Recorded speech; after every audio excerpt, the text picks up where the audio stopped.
எந்த மேடை கிடைச்சாலும் சரி, எந்த பிரஸ் மீட் கிடைச்சாலும் சரி, விஜய் திட்டுறதுல தான் வந்து ஒரு அதான் ப்ரோ, கொள்கை இல்லன்னு சொல்லி இவருக்கு என்ன கிடைக்க போகுது? இவர் என்ன செய்ய போறேன்னு சொன்னா தானே எனக்கு கொள்கை இல்ல ப்ரோ, அவர் கொள்கை இல்ல, அவர் இவர் எடுத்துக்கிறார், அவர் இவர் எடுத்துக்கிறார். இதனால அவருக்கு வந்து எந்த பிரச்சனமும் கிடைக்க போறது இல்ல. மாத்தி மாத்தி தான் ப்ரோ பேசிட்டு இருக்காரு. ஸ்டார்டிங்ல வரும்போது என் தம்பி வரட்டும்னாரு. இப்போ என்ன சொல்றாரு, கொஞ்சம் கொஞ்சமா அதை மாத்திக்கிட்டு அவர் சப்போர்ட் அகைன்ஸ்டா பேசுறாரு.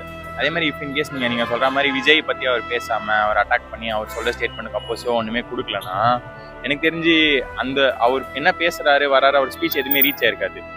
கேம்பெயின் பண்றதுமே யாருக்குமே தெரிஞ்சிருக்காது. இப்போ விஜயை வந்து எதிர்த்து நிக்கிறனாலதான் சீமான் மீடியால தெரிகிறாருன்னு சொல்ல வரீங்களா? அதுவும் ஒரு இதுவா இருக்கும் ப்ரோ. இப்போ ஃபார் எக்ஸாம்பிள் ஒரு 100 பேருக்கு தெரியிற விஷயம் ஒரு 1000 பேருக்கு தெரியல. இப்போ நீங்களே தம்ப்நெயில்ல பார்க்கும்போது விஜய்க்கு வந்து எதிராக சீமான் இப்படி ஒரு ஸ்டேட்மெண்ட் கொடுத்துருக்காங்கன்னும் போது நம்ம உள்ள போயிட்டு பார்ப்போம்ல, அதனாலவும் இருக்கலாம். அவரும் ஒரு நல்லதா பேசினா 4 பேர் தான் பார்ப்பாங்க, நெகட்டிவா பேசினா 400 பேர் பார்ப்பாங்க. அந்த கான்செப்ட் தான் அவரு எடுக்கிறாரு. ஆனா இதால அவருக்கு என்ன பெனிஃபிட்னு கேட்டீங்கன்னா லாஸ் தான் அவருக்கு.